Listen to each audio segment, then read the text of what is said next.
Abraham and Isaac, retold by Catherine Storr, pictures by Gavin Rowe.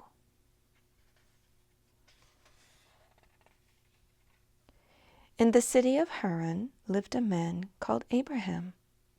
His wife was called Sarah. One day Abraham heard God speaking to him. "You must leave your father's house and his family. I will show you a land where you and your children and your children's children shall live."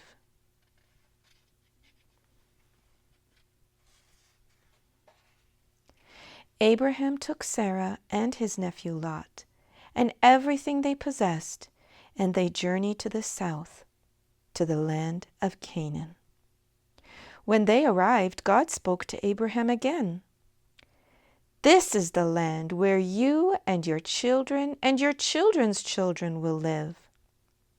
But Abraham said, "Lord God, I have no children of my own to inherit this land."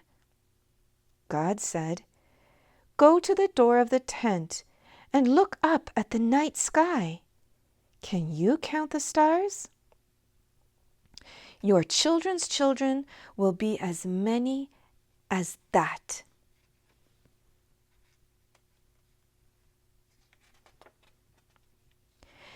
In the middle of a hot day, Abraham was sitting at the door of his tent. He looked up and saw 3 strangers standing near him. He knew that they were not just ordinary men, so he bowed himself to the ground. He said, "Don't go away. Come into my tent and let me wash your feet, and while you rest, I will find a morsel of bread for you to eat." Then he hurried to find Sarah. "Quickly, make some cakes," he said, "while I get a young calf for a feast." He fetched milk and butter and set out the feast under a tree, and the 3 strangers ate. The strangers said to Abraham, "Where is your Sarah, your wife?" "She is in the tent," Abraham said. "She is going to have a son," the strangers said. Sarah was behind the door of the tent. When she heard this, she laughed. "I am much too old to have a baby son," she thought. The strangers heard her laughing and said to Abraham, "Why did Sarah laugh? Doesn't she know that God can do anything, however hard it is?" Abraham went with the strangers to the city of Sodom. There he heard the voice of God. "The people of Sodom are very wicked," God said. "I am going to destroy the city." "Lord, will you destroy the good people as well as the bad? If there are 50 good people, won't you spare the city?" God said, "If there are 50 good people, I will spare the city." Then Abraham asked God to spare the city for the sake of 40, or for 30, or 20 men. At last God said, "Even if there are only 10 good people, I will not destroy Sodom."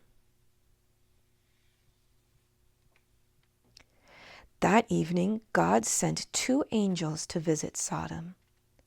Lot was sitting at the gate of the city. He went to meet the angels, and he took them into his house. The wicked people of Sodom came to Lot's house and said, "Send these men out into the street." They tried to break down the door of the house to reach the 2 angels, but God struck them all blind. The angels said to Lot, "Make haste, take your wife and your daughters, and leave the city before God destroys it." They took Lot and his wife and his daughters and led them out of the city. "Escape for your life and go up into the mountains," they said.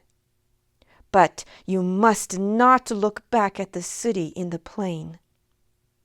Lot and his family escaped up to the hills. But Lot's wife turned to look back. As she did, God turned her into a pillar of salt. Sometime later, God kept his promise to Abraham and Sarah. Sarah had a baby son.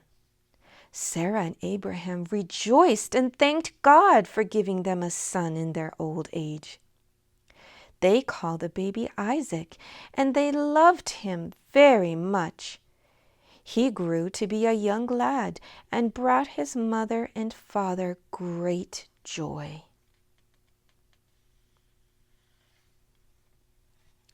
But one day, God wanted to test Abraham's faith. He called, "Abraham." Abraham said, "I am here, Lord." God said, "Take your son, your only son Isaac, up into the mountains and offer him there as a burnt sacrifice." Abraham was very sad, but he felt that he must do what God told him. So he rose early the next morning and saddled his donkey. Abraham took Isaac, his son, and 2 young men, and the wood for the burnt offering. They traveled toward the mountains. After they had traveled for 3 days, Abraham said to the 2 young men, "You stay here with the donkey. I and the lad will go up the mountain by ourselves." Abraham took the knife, and Isaac carried the wood for the fire. Isaac said, "Father." "What is it, my son?" "Here is the wood and the fire for the burnt offering. Where is the lamb to sacrifice?" Abraham said, "God will provide the lamb, my son." When they reached the top of the mountain, Abraham built the altar. He laid Isaac on it and took the knife in his hand, ready to sacrifice his only son. Just as he was raising the knife to strike, he heard the voice of God again. "Abraham, Abraham, don't lay a hand on Isaac. Now I know that you trust me and will obey me. Look in the thicket." Abraham looked, and there he saw a ram caught in the thicket. He lifted Isaac off the altar, and he offered up the ram as a sacrifice instead of his son. Time passed and Sarah died. Abraham thought that now he should find a wife for Isaac. He wanted Isaac to marry a girl from his own country. He sent his servant to that place and told him to find a girl from his own people who would come to Canaan to marry Isaac. The servant took camels and jewels and gifts. When he came to a well near the city of Nabor, he prayed, "Lord God of my master, I shall ask all the girls coming to the well to give me water. I pray you, let the girl I have come to find answer, 'I will draw water for your camels also.'" Before he had finished praying, a girl came out of the city and came to the well. Abraham's servant said to her, "I pray you, let me drink a little water from your pitcher." The girl said, "Drink, my lord." She let down her pitcher into the well, and first she gave water to the servant. Then she said, "I will draw water for your camels too." Then the servant gave her a gold earring and 2 golden bracelets. He asked, "Whose daughter are you?" "I am Rebekah, daughter of Bethuel. Come back with me to my father's house. We have room for you and for your camels."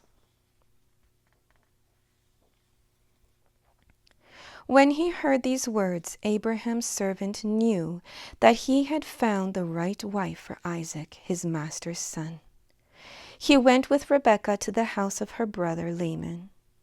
Laban said, "God has sent you here." So Rebekah went back to Canaan with Abraham's servant to marry Isaac.